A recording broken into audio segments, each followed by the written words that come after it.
Well, good morning, everybody. Good morning, good morning. And yes, I'm playing Christmas music in March of all times, but I am. So kind of fun. We're gonna try some different stuff today. As some of you probably know,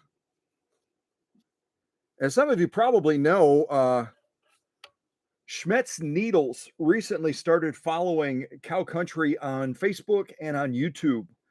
And I'm really honored and excited that they're interested in what we're doing over at Schmetz Needles. All of you know that I'm like a huge fan of Schmetz Needles. I love them. I think that they're one of the greatest needles in the world. Of course, if Organ Needles or one of the other big needle makers reaches out all of a sudden and says, "Hey, we want to sponsor your channel," then you know what? I might fall in love with another needle, but it's not likely. Schmetz needles have been my go-to needle for a very, very long time. And I think that they're fabulous. kind of old age needles that are actually still made to the standards that the old Singer needles used to be made to. Now the needles are made much more cheaply, and a Singer needle today that you pick up at one of your major retailers or sewing centers is not going to be of the same standard as the vintage Singer needles that would have been made way back in the 1920s, 30s, 40s, etc. So you got to recognize that there are changes in the quality of how things are made. So I'm excited to be able to demonstrate one of their newest needles today by Schmetz, and it's the double eye needle. And if you've been kind of off the radar a little bit and you're not familiar with what I'm talking about, that's okay. I'll show you kind of what they look like. I'm going to set my phone over here so that I can listen for text messages and stuff like that if I need to. But if you're not familiar with them, this is kind of what the packet looks like when you order it. And I'm kind of bummed out. I ordered a packet of these. This one came in fine. The other two packets that I ordered that I was going to go ahead and give away during one of the live streams, the supplier all of a sudden just went dark, and they refunded my money. So now I've got to find another channel. And there's lots of channels. These aren't incredibly hard to find, but I'm going to find another channel and order some more of these double eye needles by Schmetz, and then offer them as giveaways during the live stream, kind of like I've done with Susie's hats. But this is kind of what it looks like right here, the packet itself, at least the packet that I got.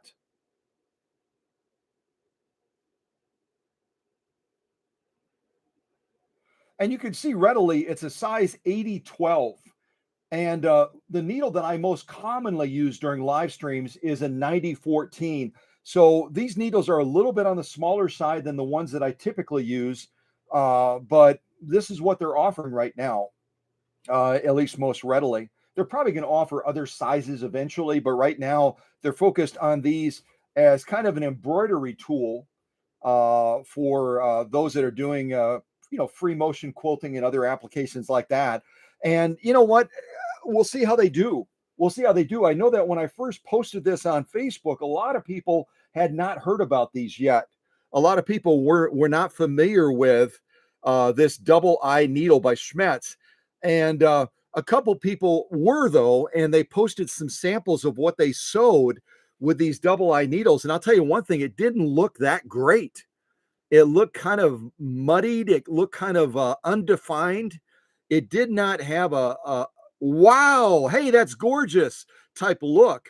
So we'll see what we think today when we demonstrate them, when I demonstrate them.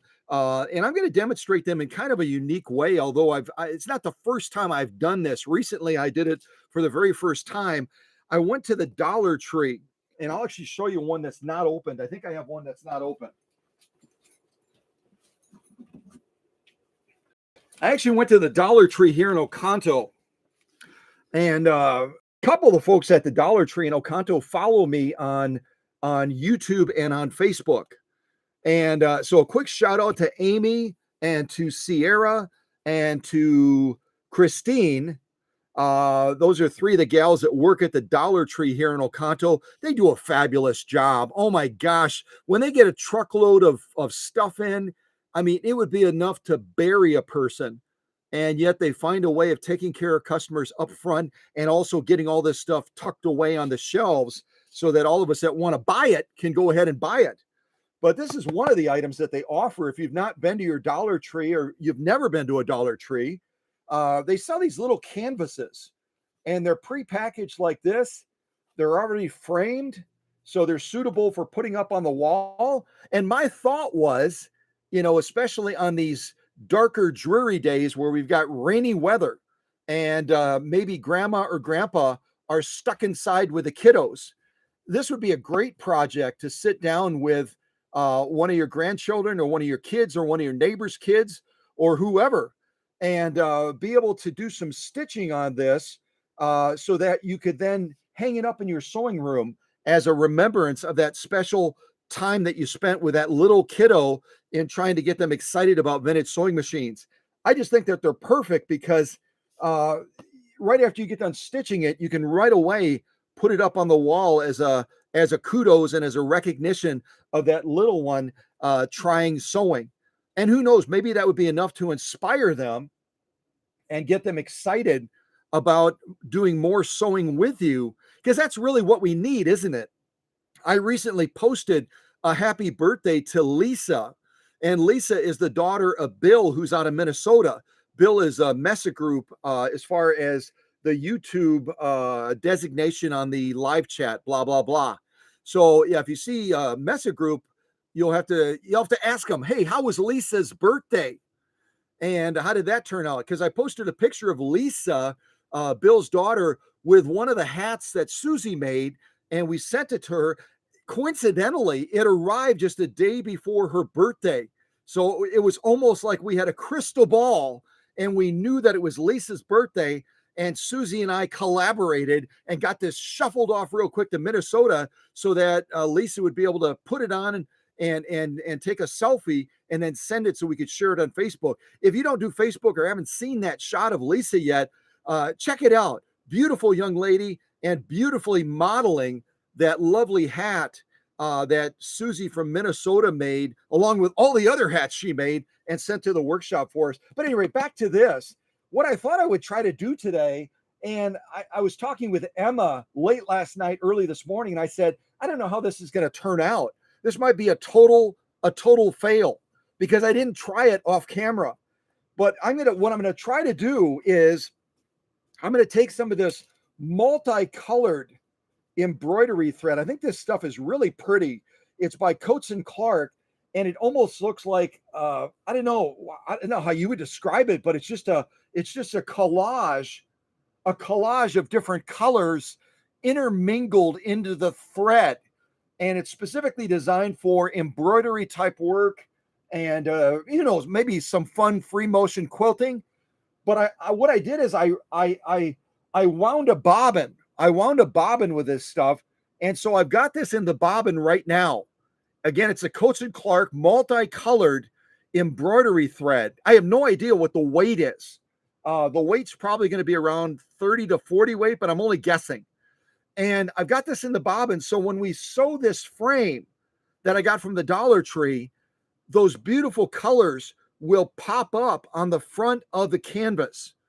And I'm going to see what I can create using this 1963 Husqvarna Viking 19E. And real quick, moving this thread out of the way, let me say that you don't see these 19Es very often. These 19Es are a little bit of a unicorn as far as the machines that would have come out in the late 1950s, 1960s by Husqvarna. Excuse me, I'm going to correct myself before my friend from Sweden does. These were made by Husqvarna, 3 syllables, as she rightly pointed out in the last live stream. These were made by Husqvarna in the late 1950s, 1960s. This one, again, is from 1963, and it's only a straight and a zigzag machine. They later rolled out some 19E specials that on the back of the machine, they have a little black knob that you can turn, and you can generate other stitch output from the machine with a built-in cam stack that's in the machine. I believe I haven't had one on the workbench for probably almost 2 years, but I believe it's got a 3-point zigzag. It's got a blind hem stitch, and then it's got the zigzag or a type of zigzag built into that cam stack as well. But this one is simply, I should probably drink some of my Diet Coke. This one is strictly a straight stitch zigzag machine. And does anyone want to venture a guess as to what size motor this Swedish beauty has? Well, I get a drink of Diet Coke. Anyone want to try to guess the size of the motor that this Swedish beauty has in it? I'll get a drink of Diet Coke while you're typing something into the live chat. And then I'm also going to begin this sew off shortly. Although I'll be honest with you, I'm a little bit nervous. We'll see what happens. I also need to say good morning to everyone as well. So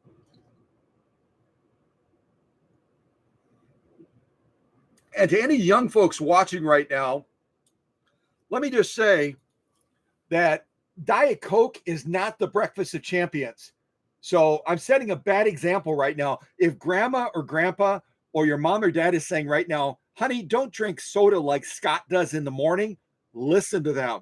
That's wise, sage counsel. All right. So let's see what kind of guesses we got here. Let's see here. 1.4. 1.4. So the answer is no, it's not. That's a great guess by Susie. That's a great guess by Susie. 1.4. Most of the green machines, the Swedish Beauties, are either going to come with a 1.5 amp motor or a 1.0 motor. So either 1 amp or 1.5 amps is what the majority of these Swedish Beauties, if not all of them, are going to come out with. Even the ones that are built with those free Westinghouse motors. And if you've never seen that video that I did showing the 3 different motors, there were basically 3 different styles of motors used in these green machines. There was a closed case free Westinghouse that was rated at 1.5 amps that would have been made in the US and then shipped to Sweden, and then they would have installed it in the machines. There was also a standard Swedish style motor, open case motor, if you will, and that would have been either a 1.0 or a 1.5 amp motor.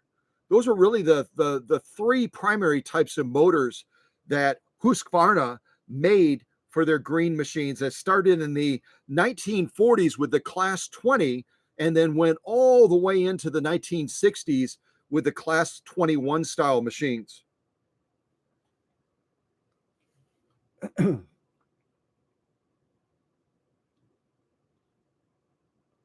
And someone else, looks like Emma guessed 0.6. It does not have a 0.6 amp motor either, which is a good guess. This particular Swedish Beauty, again from 1963, would have come with a 1 amp motor, 1.0.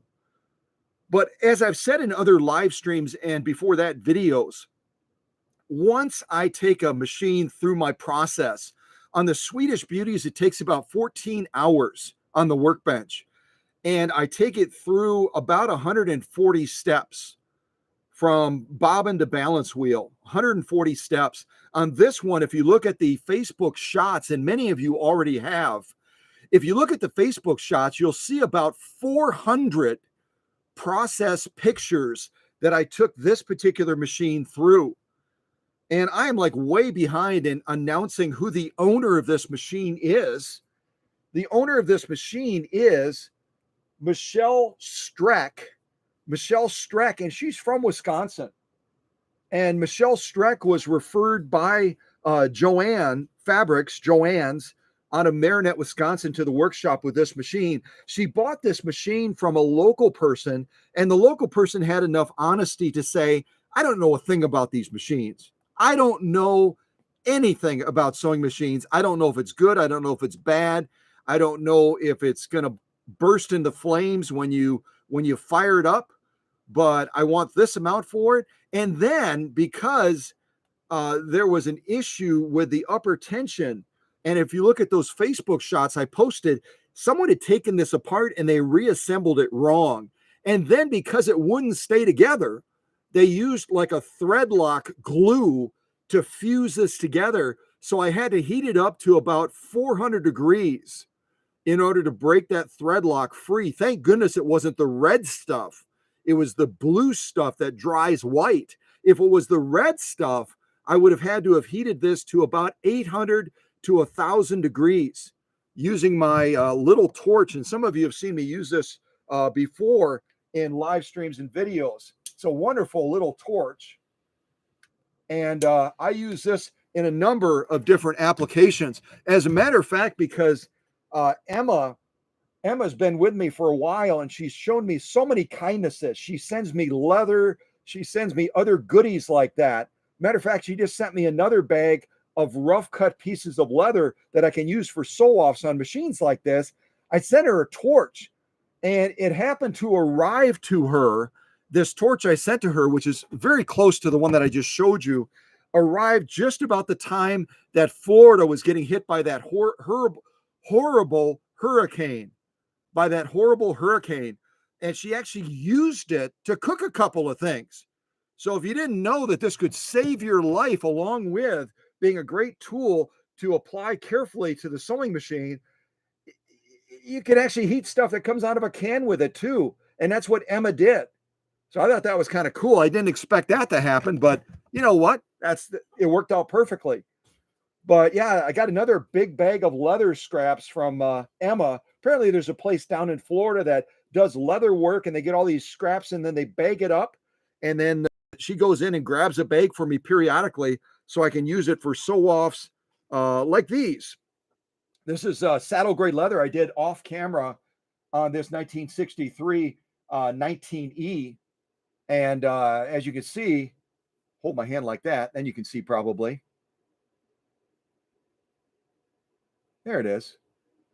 Beautiful job, zigzag, straight stitch. And this is 2 layers of this saddle grade leather that I did off camera. So probably about 6 to 8 ounces of leather.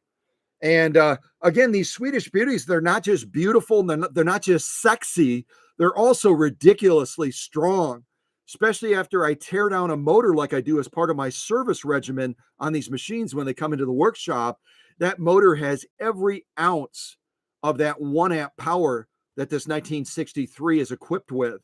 And one amp of Swedish power is equal to the Chinese remakes. There's a lot of Chinese motors, and nothing against our friends in China, because we have people that watch this channel in China as well. That's one of the 100 and almost 50 countries that watches this channel. But you know what? They don't make the greatest of motors, especially when you compare it to a Swedish beauty motor. And those 1.5 amp motors that are coming out of China are really generating about 0.7 to 0.8 amps of power on a good day. Once I get done with this machine, it's giving you all of that one amp power and probably a little bit more. Because again, a motor, when it gets hit with that electricity that comes through that foot controller, and this is the foot controller, by the way, for this machine. If you're not familiar with the Swedish beauty foot controllers, they look like a bus pedal, don't they? And they're just gorgeous. And because of the roots of this company from the 1600s being created by the decree of a king, it has a royal decree that started the Husqvarna sewing machine company that eventually started making its first machines in 1872. On all of their stuff, their machines, their foot controllers, their accessory boxes, the whole shebang, they've got these beautiful crests. I'll try to get close enough so you can see it. Showing the king's crown. The king's crown, because it was the king of Sweden that ended up decreeing a drilling and grinding plant in the 1600s that eventually grew into the Husqvarna sewing machine company. Again, they produced their first sewing machine. Kind of checking to see if you're listening. What was the beginning year for Husqvarna making their very first sewing machine? And if anyone remembers from the last live stream what the name of that first machine was, I'll be really impressed. As a matter of fact, you know what? If you reach out after the live stream and the moderating team, the leadership team says, yeah, they nailed it. They nailed it. They not only gave the year that Husqvarna made their first sewing machine, but they also named the model, the first model that they made back in 1872. You know what? Reach out afterwards if the moderators confirm it, and I'll send you something special. Maybe one of Susie's hats, like Lisa is wearing in the Facebook shot that I just recently posted. But these are great foot controllers. Very, very, very easy to regulate speed. And again, on these, they've got a nomenclature plate on the back of them. And you always want to check that plate to make sure that it's the proper foot controller for that green machine, for that Swedish beauty. They're all going to be set up a little bit differently in how they regulate that electricity. This, again, is your gateway. When you plug in a Swedish beauty, the first place that electricity goes after it comes through that plug and goes down that cord is it goes to that foot controller. and then it's metered and released from the foot controller to the motor. So if it's not the proper foot controller, you're not going to get the maximum response from that motor because the ohms might be different and the configuration of that ceramic innard on it might be regulating and metering that electricity just a little bit differently for those different models that were made again from the 1940s all the way into the 1960s. So really check that carefully. And if we look at this one, you can see it is the correct one for not only the Class 19, but also the Class 8, the Class 21, and also the Class 2000. And I'll kind of show that to you if I can get close enough, hopefully.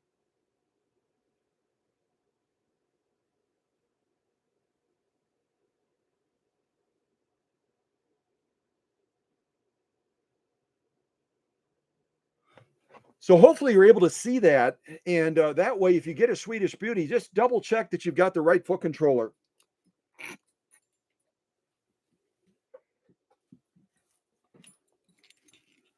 Okay, let me look at the chat real quick and say good morning to folks. Let me say good morning to folks real quick.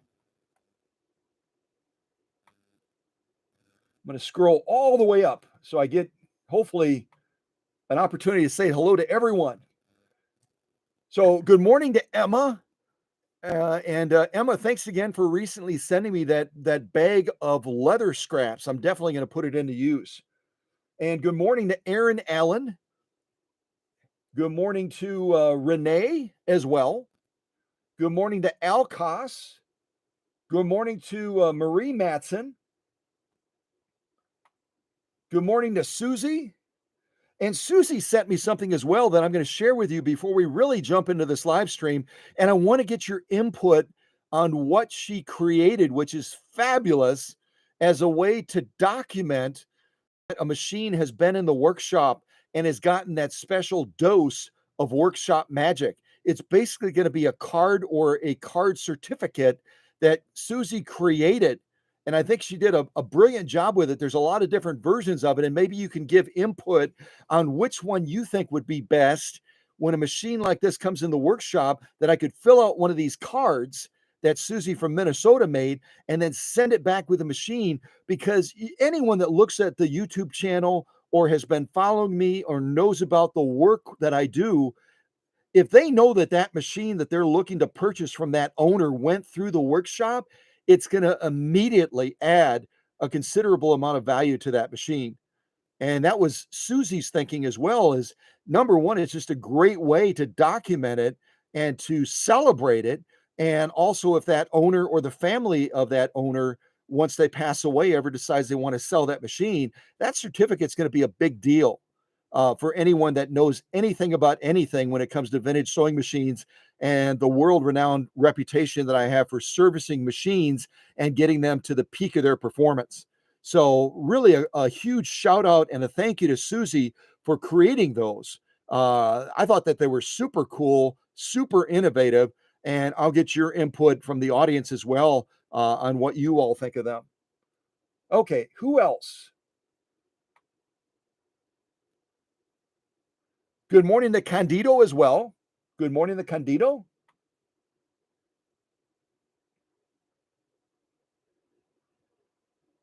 I think I've said hello. Oh, good morning to Robin. Good morning to Robin and to Levi. That's my weak attempt at barking. I'll probably get Hank upstairs all triggered and excited now as he's listening to me trying to bark. Or he's just up there giving kind of a half smirk like, that guy doesn't know how to be a dog. That guy doesn't know how to be a dog. No one would buy that that was a real dog barking. Not for a second. No. All right. What else? Who else do we have? I think I greeted everybody. I think so. Let's see. Levi heard that. I love it. Levi, what's up? What's up?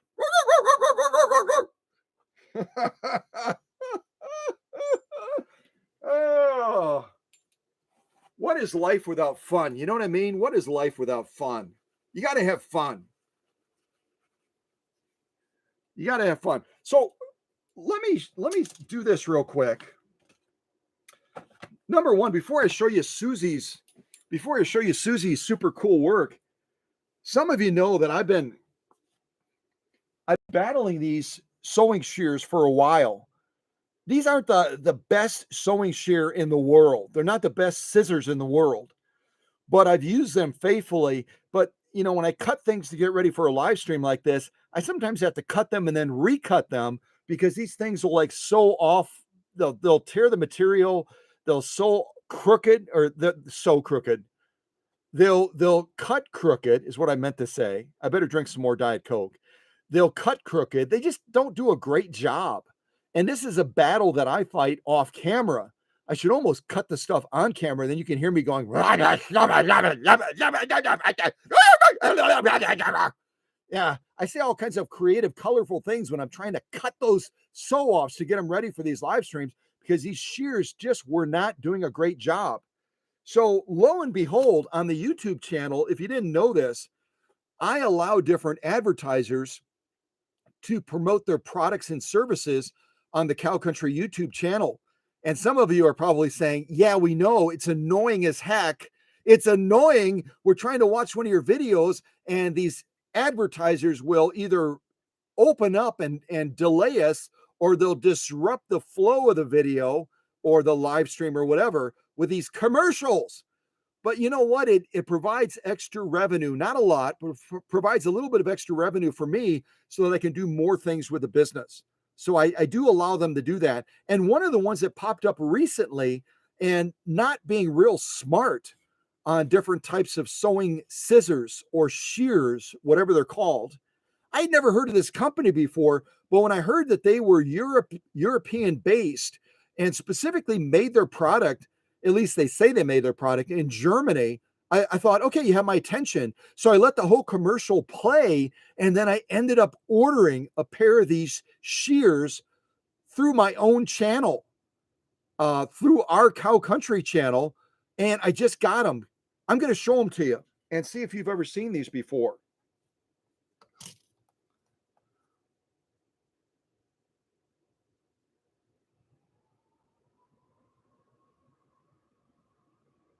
You can just look at the box, and just the box looks fancy to me.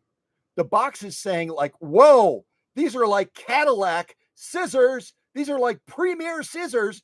So if anyone has these or has had these, let me know that. Otherwise, you can go to the Cow Country YouTube channel and that ad might pop up, and then you can go ahead and order it through that ad thing. But I thought that they were just really cool. And this almost kind of looks like a royal crest right there as well. Then on the back, it's got more stuff along with that royal crest, lifetime warranty.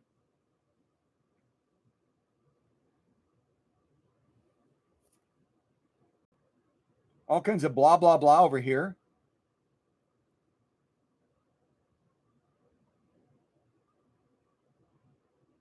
So I haven't opened these up yet. I'm going to open them up and just see what they look like. Because again, I'm not real knowledgeable about scissors. Some of you may already have these. Some of you are like, yeah, they've been around forever. But I had never heard them before until that ad popped up on the Cow Country YouTube channel, which I thought was really kind of cool.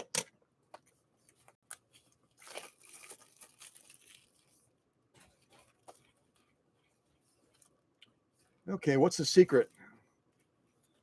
I just got to jiggle it a little bit. Jiggle, wiggle. So they've got a special little card in here that you get. A message from the owners. We'd like to personally thank you for supporting us through your purchase of this pair of scissors. So they're calling them scissors, not shears. We are a small but growing company, still working out a few kinks in our process. Should you be dissatisfied for any reason, we will make it right. If you have any constructive criticism, we'd also love to hear it as we strive to improve our product. And then it says Stephen Hoffman or Stephen at Gutenheim.com. blah, blah, blah, blah, blah, blah, blah. So that's a picture of the owner right there.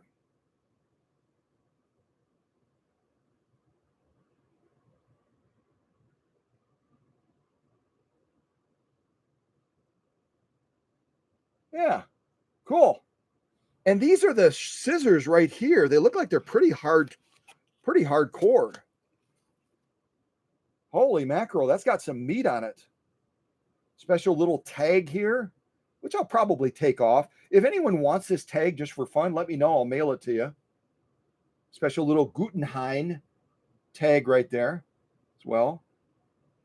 Probably not gonna focus on that little tag. Guess I go like that.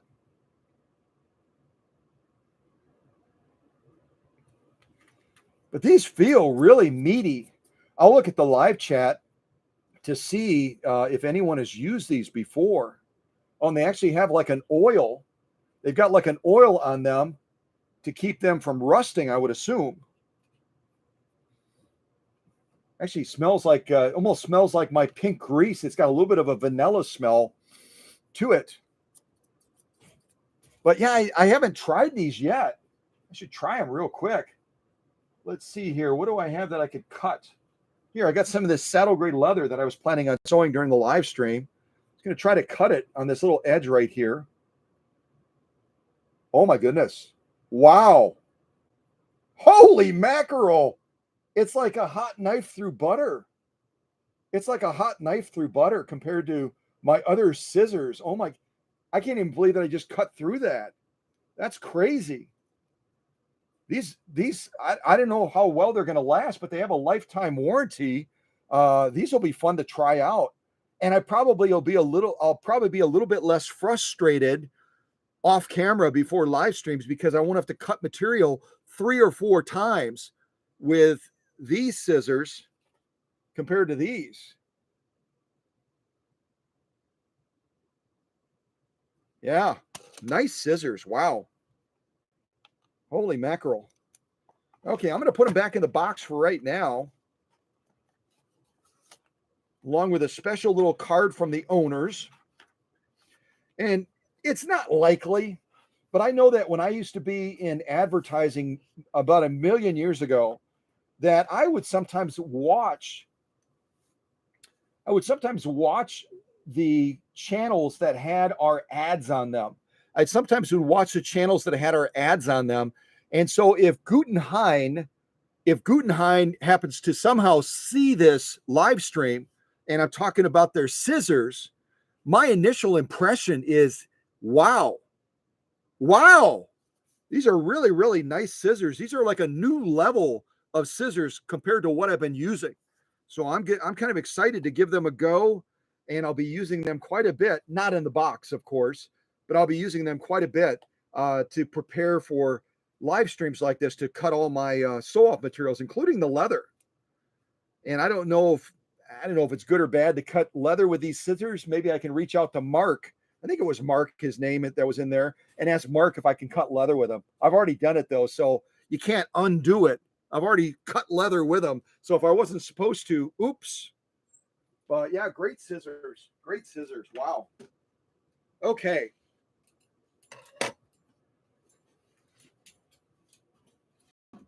So real quick, I'll show you Susie's work, which I think is really impressive.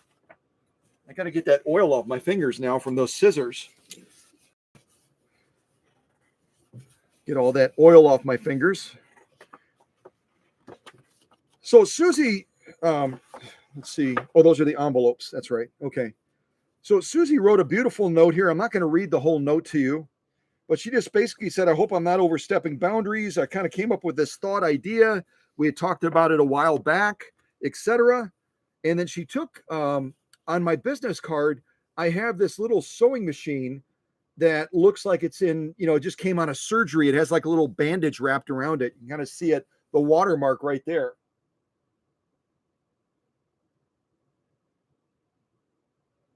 And so Susie put a watermark right there. And then on the bottom, she has this.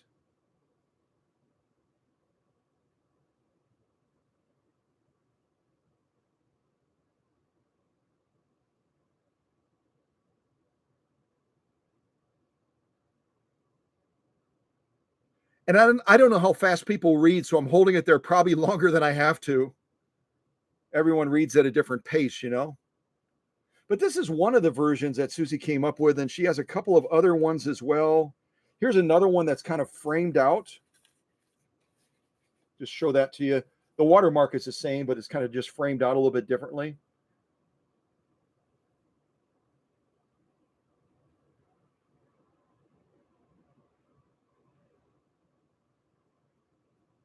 I think the content is pretty much the same on all of the forms. It might be a little bit different. Let me see if there's any other versions of it. Here's another one. It's not framed. I think this is similar to the first one I showed you.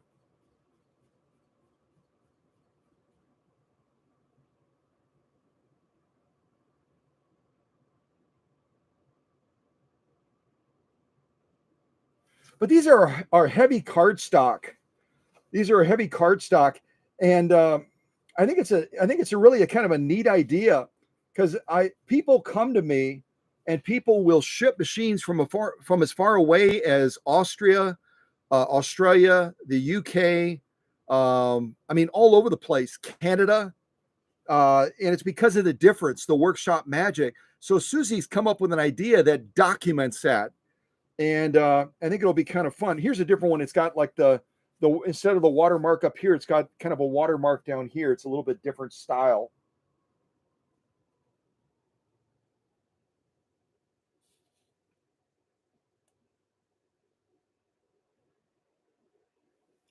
That one's having a little bit more trouble focusing for some reason. There we go.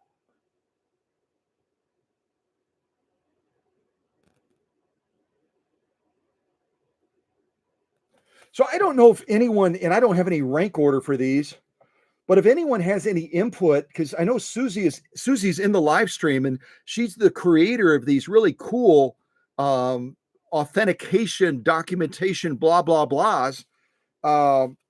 Give her the input, and then she and I can talk. I think my favorite so far. Let's see. So that's a softer water. So there's a darker watermark like this one. It's a little bit darker watermark on top. And then there's a softer watermark here, like this one, I think. Yeah. Softer watermark. It's not as colorized.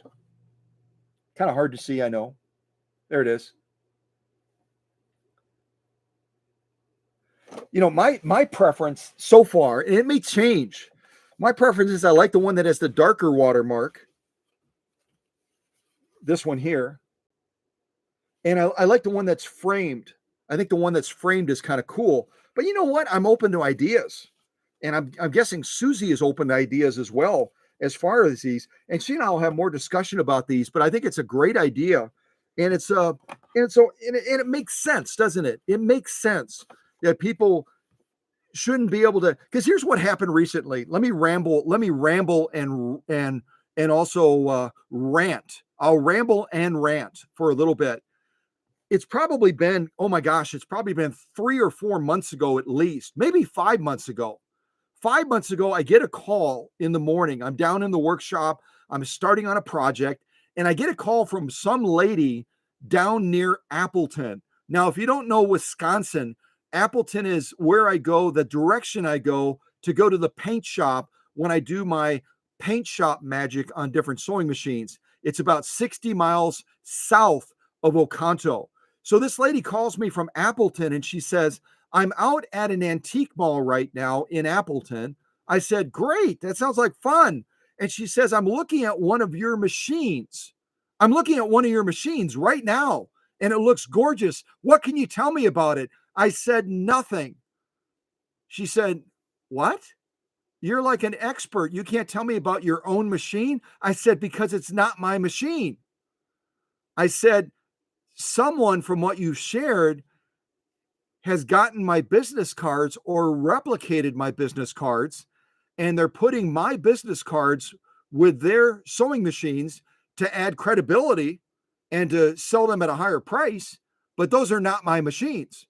So she becomes a sleuth. she becomes like a spy on my behalf. I didn't even ask her to do it. She becomes a spy for me, and she gets a number off of the table where these machines are set up with my business cards, and she calls the number, and she naively starts talking with this person on the other end saying, so you know Scott, and Scott has prepared these machines for you, and starts probing them and gathering data, and then circles back and gives me all this information. But you know what? The point is, if people know that someone does something successfully, they're going to try to, if they don't have real high scruples, they're going to try to mirror and match that, and even fabricate the fact that their product is that same product as one being shown on this YouTube channel, because they can sell that machine for a lot more money because it has the workshop magic that these cards that Susie made will document. So these cards might also be a great safeguard, so that if someone is claiming, like these people down near Appleton that are running a booth in this antique mall that this lady found them at, if they start making these claims about their machines having workshop magic and they don't have one of these certificates, busted. And this lady said, do you want me to, this lady that called me said, do you want me to confront them? Do you want me to say that, hey, why are you misrepresenting your machines as exclusive machines from the workshop from Cow Country? I said, don't even bother.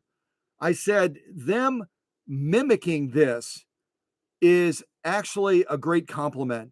And while I would like to go down there and make a trip and walk up and say, oh, these are from Scott's workshop, they probably would recognize me right away, and I wouldn't get very far with that rouge. You know what I mean? I wouldn't get very far with that little tactical approach.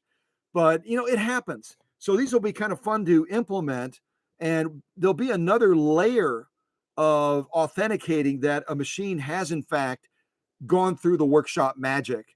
So thank you again to Susie for coming up with this cool idea.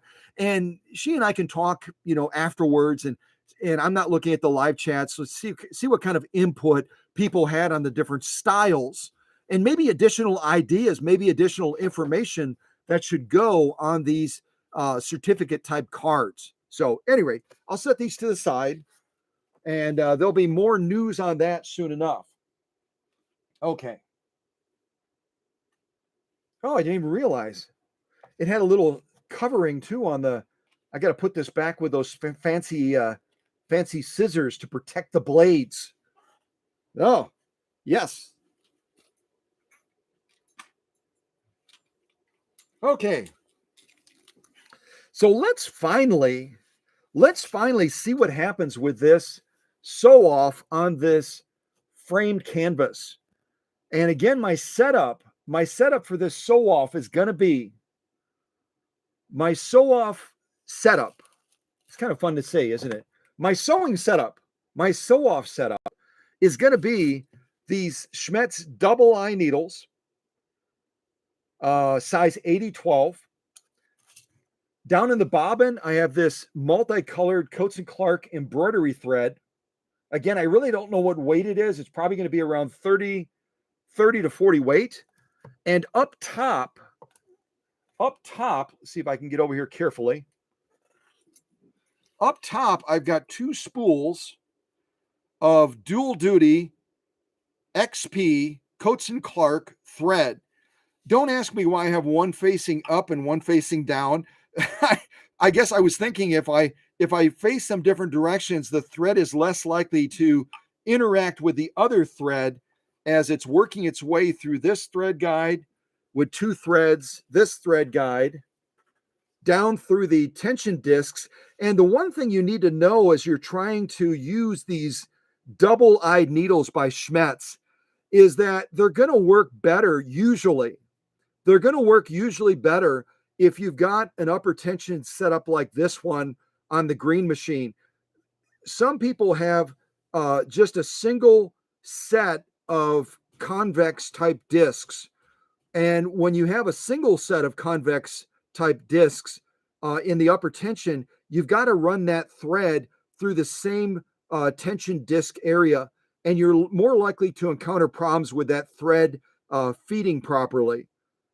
On these type upper tensions on the green machines, and certainly other machines as well, what you have is you've got two convex type metal discs that regulate tension. And then between those two discs, you've got a single straight plate that divides those two discs. So you can run one thread on one side of the plate and run the other thread on the other side of the plate. So what happens then, you've got two threads you're feeding through a single upper tension unit, but they've got different tracks that they can flow through.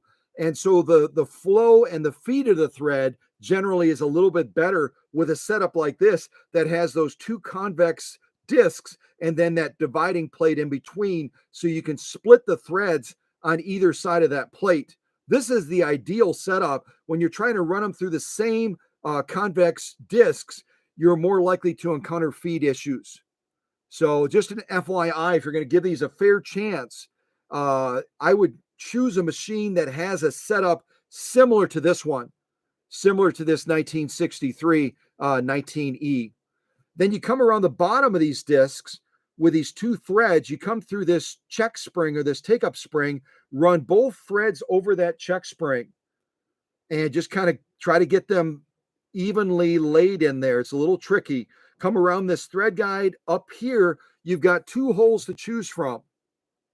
One thread is going to go through one hole. The other thread is going to go through the other hole. Kind of like you're seeing right there. Then you come down through here through another thread guide with both threads.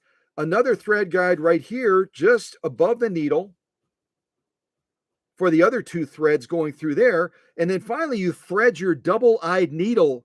What I found is easier, and it may not be easier for you, but it was easier for me, is when you bring those two threads down to this point, thread the bottom hole on the double-eyed needle first, and then kind of push that thread out of the way and put the other thread through the upper eye of that double-eyed needle. So you thread the bottom hole first, and then you kind of push it to the side, and you thread the other hole above it second. I tried it the other way, and it seemed to be fraying and tearing the thread. So I don't know why, but it seems to work a little bit better if you have the bottom thread eye first and then thread the second eye second. That sounds really tricky, doesn't it? It's not. Do the bottom hole, do the top hole in that order. And that's it. I mean, that's your setup right there. So I don't know what's going to happen. It might be a total fail. And then once we're done giving this a little test, I'm going to have to take this needle out and I'm going to replace it. I'm going to replace this needle with a standard Schmetz 9014 needle so I can accomplish the rest of the sew-offs during this live stream. And then we'll do all of these sew-offs. Let me see if I can show you real quick. We'll do all of these sew-offs that I have set up over here. I've got saddle grade leather. I've got genuine elk hide, naga hide. Oops, there's her number. That was bad. Sorry about that. Erase that from your memory if you saw her number. So I've got this genuine elk hide. I've got this saddle grade leather. I've got this protected full grain leather, naga hide. I've got this towing strap that you've seen me sew off on this channel before, but I haven't done it for a while. And this is rated at about 2,000 pounds, this nylon type towing strap. We're going to lay down a zigzag through this once we change the needle out. I got this bubblegum material, heavy grade denim, compressed felt, and then a bigger chunk of this saddle grade leather that we'll use the slow gear to kind of stitch around the edges on.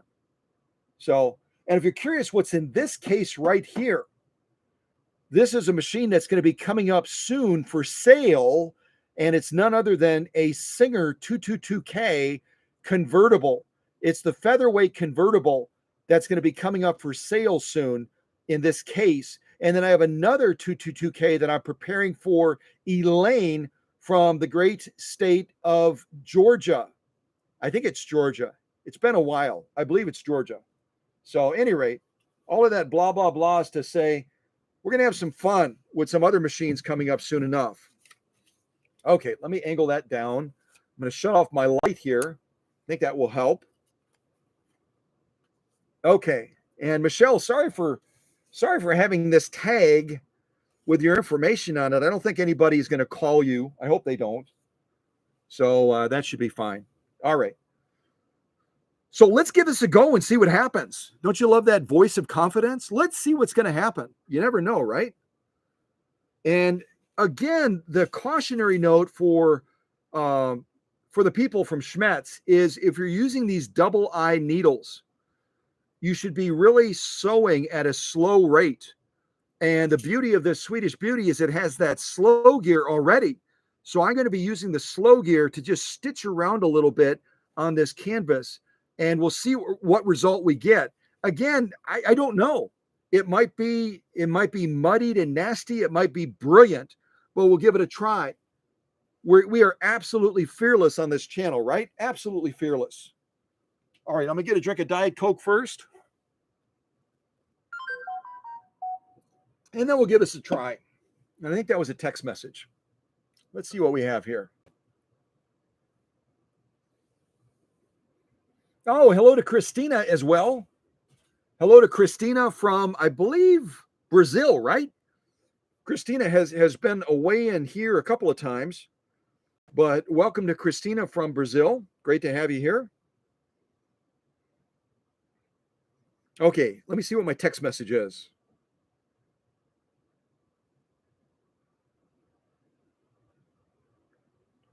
Oh, okay. The owner, Michelle, just sent me a text message. And let's see what she wrote. I just noticed that you're live and started watching the video, and I'm so grateful for everything you're doing. Okay, and then she makes a request. Okay, got it. Okay. I will do that, Michelle. No problem. I will do that. Okay.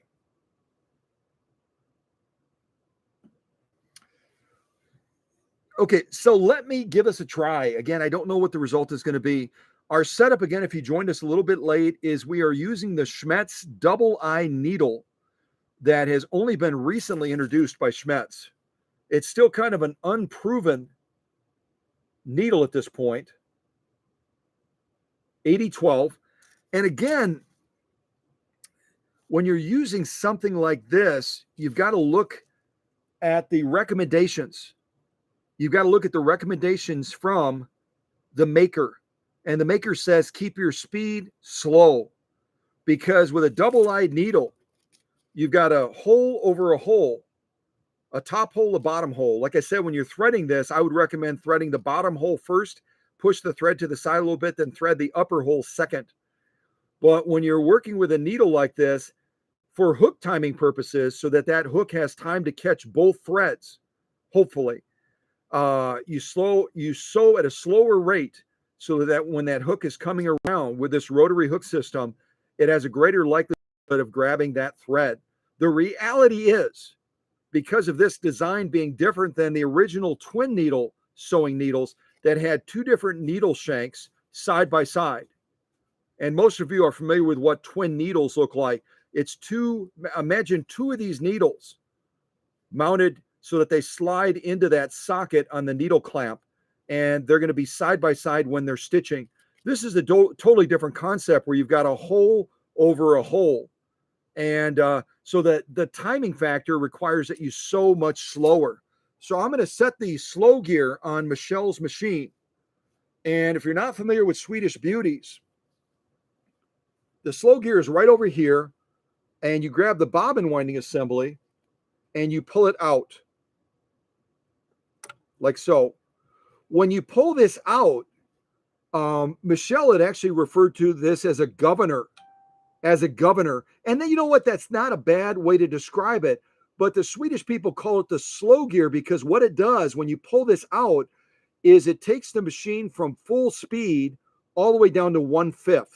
All the way down to 1/5 speed. So it gives you a lot of control and it slows that machine down. It does not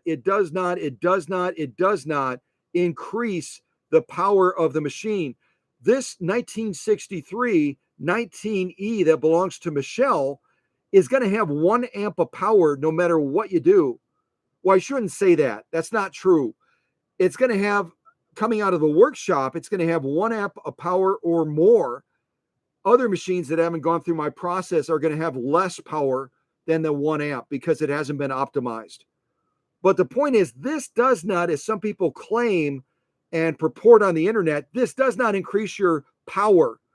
It increases your control as it slows that machine down to 1/5 the speed that it normally would run at when it's full speed. Okay, I want to really make that clear. It does not increase the power, it increases the control, and it slows down the speed, which is what we want during this sew-off as we're trying to stitch this canvas frame using this double eye needle by Schmetz. Okay, all right, all of that blah blah blah. Let's give us a try. Again, I don't know what's going to happen. I hope we have success, but it's kind of still an unproven thing. It's an unproven thing at this point. All right, so here we go. Give it a listen. As far as this 1963 Swedish Beauty, running just beautifully after all of the servicing. Again, if you go to Facebook, you'll find, I believe it's 9 different sets of photos, almost 400 process photos of what I did to this Swedish Beauty that Michelle brought to me. And so, and that's only a dip in the pond. If I were to take pictures of everything I did, it would probably be 600 to 700 photos easily. Okay, so let's give us a try, see what we get. All right, here we go. Keep your fingers and toes crossed and all that jazz, okay? All right. I'm kind of deciding right now on stitch length what I want to do. I've got it set on 4 right now, but maybe I want to go a little bit shorter. I don't think so. Maybe a little bit shorter, just a little bit. I'll go to 3.5. Right about 3.5. Okay, let's check this out. Here we go.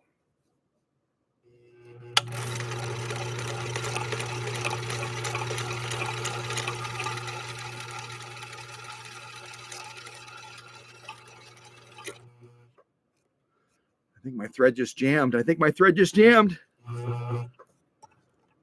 Okay, well, we didn't get very far. We didn't get very far at all before my double eye needle thing went a little bit bonkers. I'm going to take the slow gear out real quick. See if I can move this along.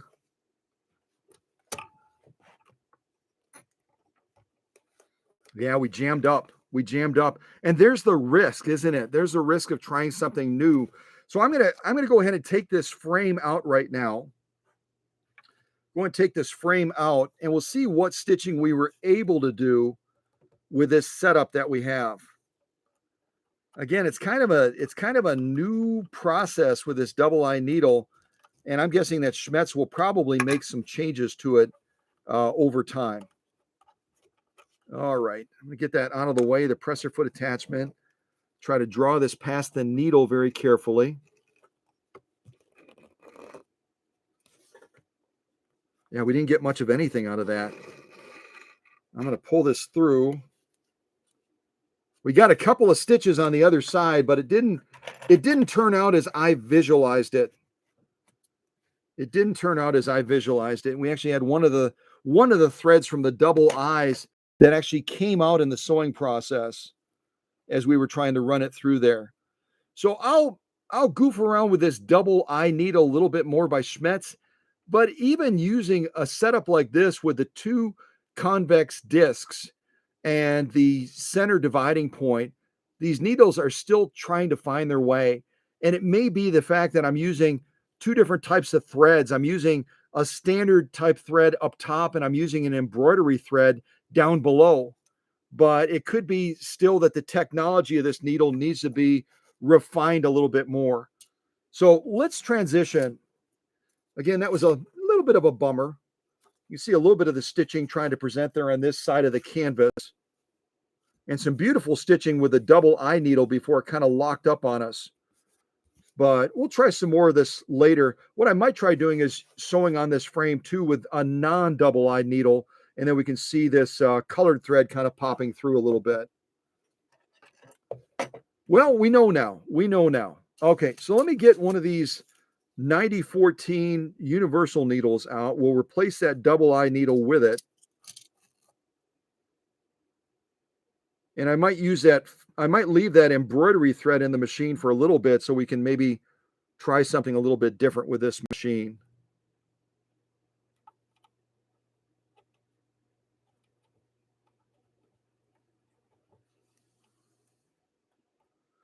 So I don't know if anyone else has tried these double eye needles or not, but yeah. And someone else may have gotten a better result than I did. You never know. Okay, let me untangle my mess here. Pull these threads back through. Bring the camera up a little bit so you can see what I'm doing. So I'm gonna put these threads to the back, and then we'll eventually thread this back up again with one of these basic Coats and Clark threads. And I'm gonna leave the embroidery thread in the bottom just for a little bit, just for fun. You can see a contrast to the coloring as we do some other stitching. And again, I might try stitching the frame again without using the double needle. Okay, pull that out. Actually, part of our thread from the double needle actually got stuck into the raceway. Oh yeah, she's stuck pretty good, actually. She's stuck really good. Oh, goodness. You might be able to see me take away the raceway, getting this thread out. And this did not happen off camera. Isn't that the way of the world, huh? All right, so let me get that back there. I think I've gotten it loose now.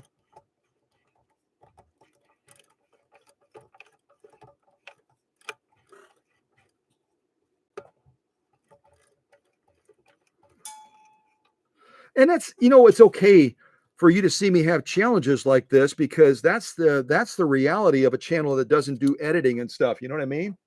You run into some of these challenges with things not working out the way you planned, and that's okay. Okay, so I'm going to leave the embroidery thread in just for a little bit. Make sure that we're freed up in the raceway now. And actually, I'll take this out real quick just to show you. It's kind of what that multicolored thread looks like inside of the bobbin case, if you can see that in the shot. And with a bobbin case like this, when you're setting it up in the Swedish Beauty, I noticed when I got the machine in that the thread was actually coming over the top of the bobbin. The thread was actually coming over the top of the bobbin, and that is incorrect. You want to have the thread coming underneath the bottom of the bobbin like this when you insert it, which means when the bobbin is turning for sewing purposes, it's going to be turning counterclockwise. So I'm going to try to show you like this. Thread is underneath the bottom. You slide it in next to that little slat right there where the bobbin case is. Get it into position. Then you draw it through that track, and then you draw it all the way underneath that tension spring. Make sure you hear that little click as it kind of goes into position. There we go. It goes into that little, there's like a little groove in that little, the tongue of that tension spring right here. This is your tension spring if you didn't know it. The screw on the right is going to allow you to regulate tension. And again, the bobbin case is going to control the top stitch. The small screw on the left is just the set screw that holds that tension band on. Okay? It holds that tension band on. And you want to have about 3 to 5 ounces of tension. Unless you're using an embroidery thread like this, it has to be a little bit higher. So I'm kind of pulling, and there's a good amount of resistance, because when you're dealing with this embroidery thread, you need a little bit more tension on that spring. And you'll notice as I'm pulling it, it's turning this way, which is counterclockwise. So I'm going to get that back into place. And we'll get this machine threaded back up so we can move forward. And I might end up pulling this multicolored bobbin out and going with a standard Coats and Clark thread that's going to be more compatible with the thread that we have on top. Compatibility of the thread between the bobbin case and the top feet of the machine is really important. Right now we're kind of mixing and matching because I wanted to be able to goof around with this canvas and show you how you could create a little project with the kiddos for fun. But let's see here. Let me get this one back on. Which one has more thread? Yeah, they're going to be pretty close. I think this one might have a little bit more thread on it. So I'll go ahead and get this threaded back up again. You kind of watch me from here, coming through this first thread guide right here, this next thread guide right here, coming down and around the tension disc. Make sure your take-up lever is in the up position. And when you're using a single thread like this, it really doesn't matter if you go behind and go to the rear convex disc or to the front convex disc. It doesn't matter which side of that divider you're on. The tension unit is going to function the same. Bring it over that check spring right there. You can see that it's through there. When I pull on this, you'll see that spring flex up and down. And again, on these Swedish Beauties, on the bottom, you've got a little plastic tab, and you can shift that plastic tab depending on the type of sewing you're doing. What it'll do is it'll restrict how far the range of motion is for this take-up spring. So if you're dealing with a more delicate thread, you can set the boundary so that it's going to start much further down and have less range of motion, which means it's going to put less stress on that. It's going to put less stress on that thread that you're working with. If you're working with something that's much more delicate. Right now, I have it as far as full range of motion, and it's going to assist in defining that lock stitch as it's pulling that thread back up through the material. We come underneath this thread guide right here, and then we come up to this take-up arm, and I'm going to go ahead and thread the bottom hole when I'm using a single thread.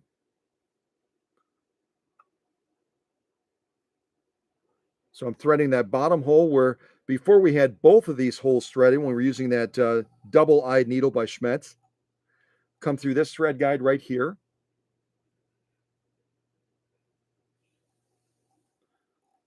Another thread guide right here.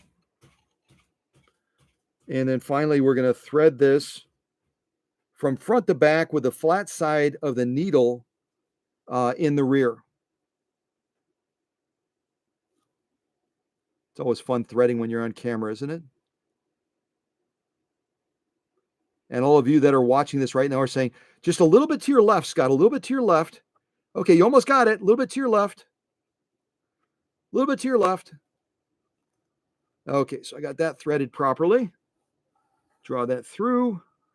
And why don't we give this frame, I don't want to take away from this frame because the double-eyed needle had trouble with it.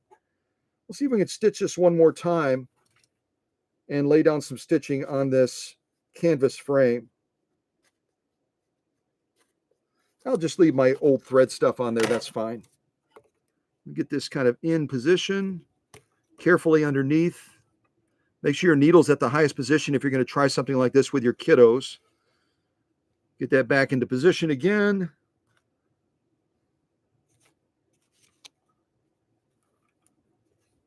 Press our foot back into place. And hopefully we have a better outcome on trying to stitch this frame using this standard Schmetz 9014 needle.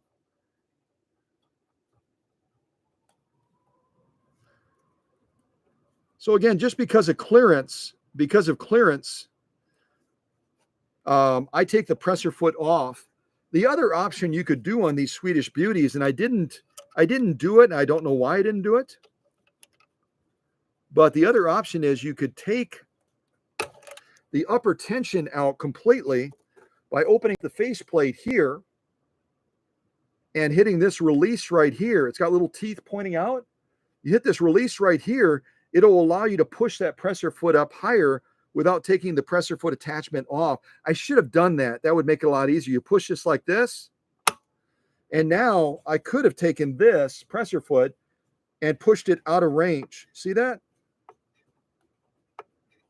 So be smarter than I am. Be smarter than I am, and don't take off the presser foot if you're going to try a project like this with your kiddos. Just go ahead and take out the tension temporarily so you can lift this manually to get this frame underneath the presser foot. And then you can re-engage it by putting your thumb on the bottom of here, your finger here, and you basically pinch them together. See if I can slide that over a little bit. You pinch them together to re-engage the pressure foot pressure again, like so.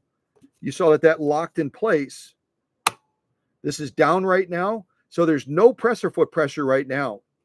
And then you pinch it together, and it re-engages that pressure foot pressure again. And the easiest rule with these to know if you're increasing or decreasing, because there's no little arrow saying more, less, or anything like that, is the further this little stem goes up, the more it's going to compress that spring. This little stem right here I'm referring to right there.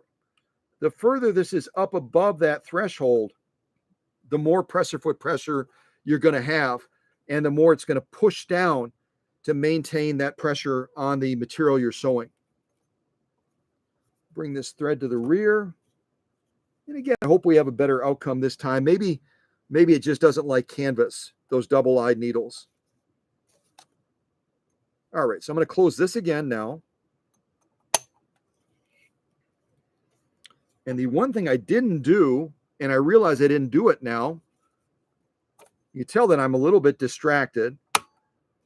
What I'm going to do real quick is I'm going to cheat and pull this out, because I didn't even pull the thread up yet.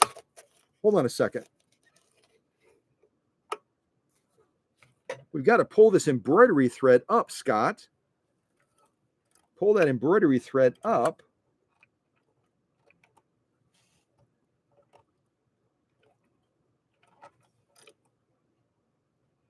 Hold on one second here.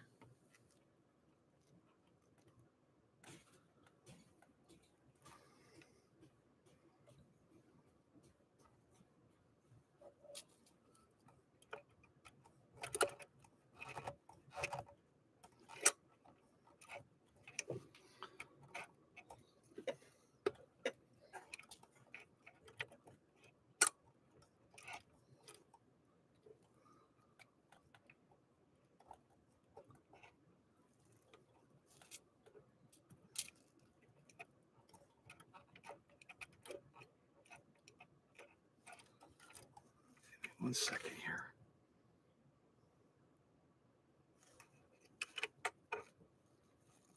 And we've had some bad storms rolling through this area. If you didn't know that, we had some real bad storms.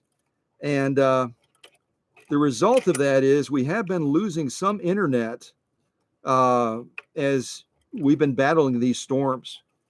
We've had some bad internet issues. So I hope we don't lose internet while we're trying to do this live stream.